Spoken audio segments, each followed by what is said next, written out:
y'all, thanks for watching my channel. So today I'm going to be doing a bit of a different video. I'm going to be starting a new series here on my page where I talk about unsolved murder mysteries and unsolved missing person cases, or maybe even solved ones. I'm just going to cover a bunch of those things. I find these videos to be extremely fascinating and I hope you guys enjoy this. So let's get started. For my first case, I'm going to be talking about the unsolved murder of Candace Hiltz. She was murdered on August the 15th, 2006 in her house in Copper Gulch, Colorado.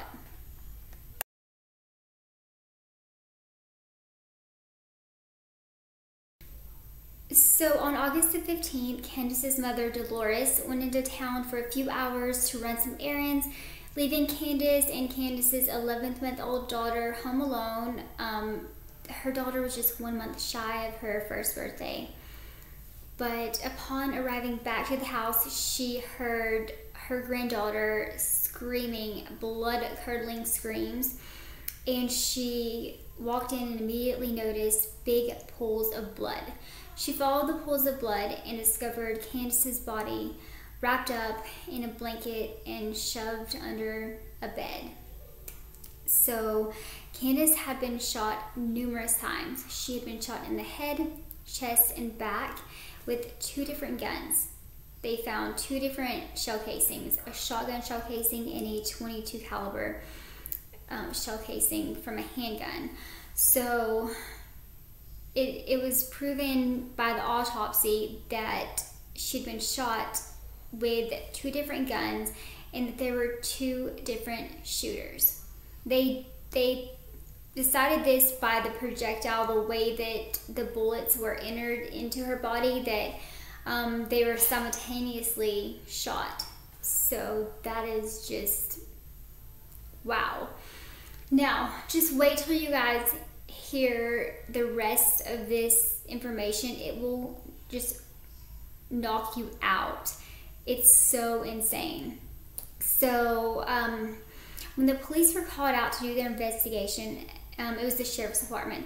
They did a very poor job of investigating and collecting evidence.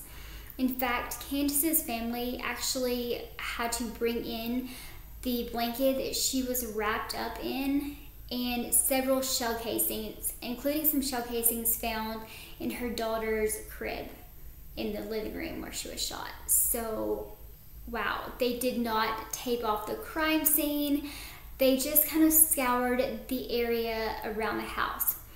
Now, another weird fact about this is that their dog went missing 2 days prior to Candace's murder. Now, upon searching around the perimeter of their property, they did end up finding the dog. It was tied with a rope around its neck and it was bludgeoned to death with an axe. Insane. So basically, they're like, not collecting their evidence. Like, how could you leave the blanket she was wrapped in? How could you leave that at their house?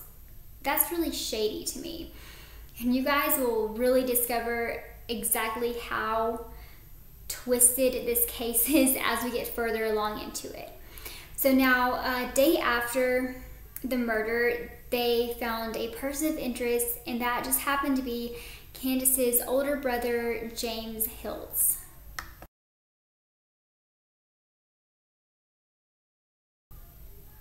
Now, so James had been known to have a mental illness, and he also had agoraphobia, and if you guys don't know what that is fear of people in public spaces. So he was extremely nervous to be around big groups of people and just was kind of more or less a loner. So this huge manhunt ensued, and they ended up finding him 3 days later secluded in the woods. So they actually never charged him with a murder because there was not enough evidence, and they just really could not prove it beyond the shadow of a doubt. Therefore, they could not charge him. So ultimately, the case went cold for 10 years.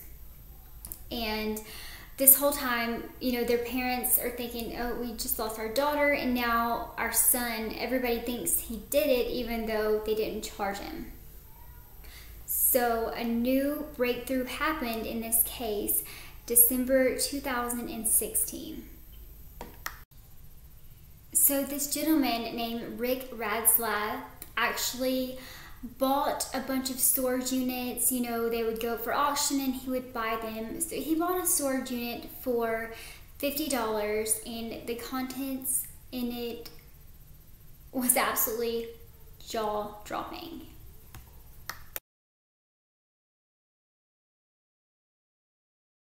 Now, the most shocking thing about him buying this unit is the fact that it belonged to Lieutenant Deputy Robert Dodd. Yeah, with the same sheriff's department that investigated the case. And the findings in this included an axe, a rope, and a bunch of paperwork entitled evidence, and this included the autopsy report of Candace. Now, this is the actual storage unit and evidence found inside of it.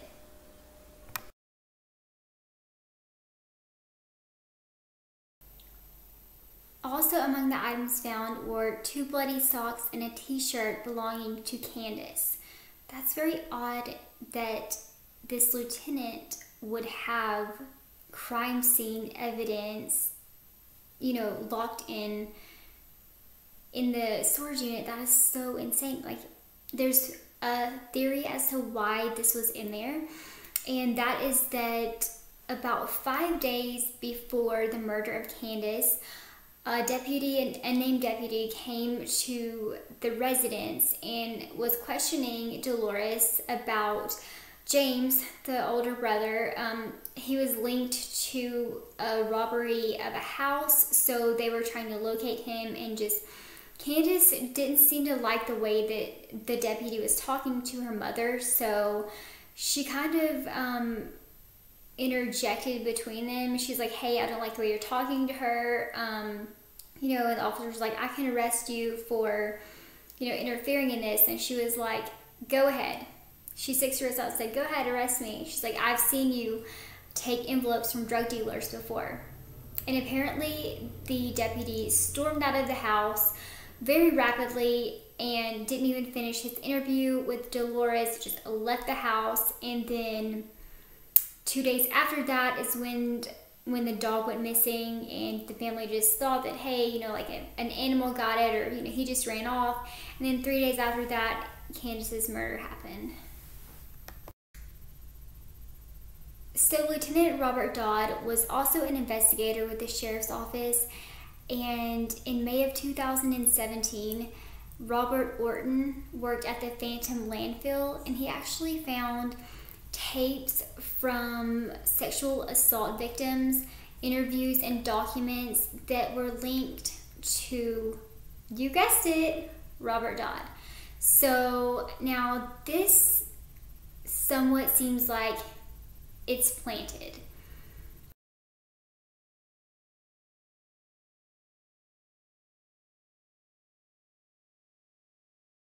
Because you think about it, in 2016, they find, he misses payments on the unit, and it gets sold, and then all of a sudden he's in the damn hot seat, like, wow, like crazy. So I almost feel like he planted these tapes in the landfill knowing that they would get found, kind of, making it sound like, oh, I keep things sometimes, or I forget to, it's so odd, because I do know that everything that any police department or sheriff's department collect, they go in a special room, and only certain people are allowed in there, and they have to write down and log everything. That's just standard. So I feel like he did this on purpose to kind of take the heat off a little bit. However, he did resign 128 days after the storage unit was sold. He ended up resigning, and just to kind of take the heat somewhat off of himself. So also in May of 2017, Robert Dodd was charged with 2 counts of second-degree official misconduct, and that was for keeping the evidence, the bloody rope, the axe, the bloody clothes. That's it. What? But since then, the sheriff's office has been pulled off of the case, thank God, and the Colorado Bureau of Investigations have taken over the case. So I pray that Candace's family gets some answers and that they finally know who took this child's life so young, right in front of her child. Just what kind of monster? I want to know. I know we all kind of want to know. And it seems like things are kind of coming into light more and more. So with the most recent developments being in May. So hopefully we are closer to finding Candace's murder, cold-blooded, heartless murderers, whoever did this. I pray to God that they are found and they are convicted to the highest level possible. And yeah, I hope you guys enjoyed this, and I look really forward to making these videos. I love doing the research on them. I love watching videos like this, so I hope you guys liked it too. I am going to be covering a local disappearance on my next video, and I'm going to be taking you to this site where they were actually thought that they'd found her body. They were digging, and yeah. You'll have to watch it to see, but I'm going to take you to the site of where they think the murder occurred, which is going to be pretty cool. So drop a comment below if there's something that you would like me to cover. Please let me know. I'll do the research and I will gather up the facts and the theories and all that good stuff and present them to you guys. And I hope you guys have a wonderful day or night wherever you're at. God bless you.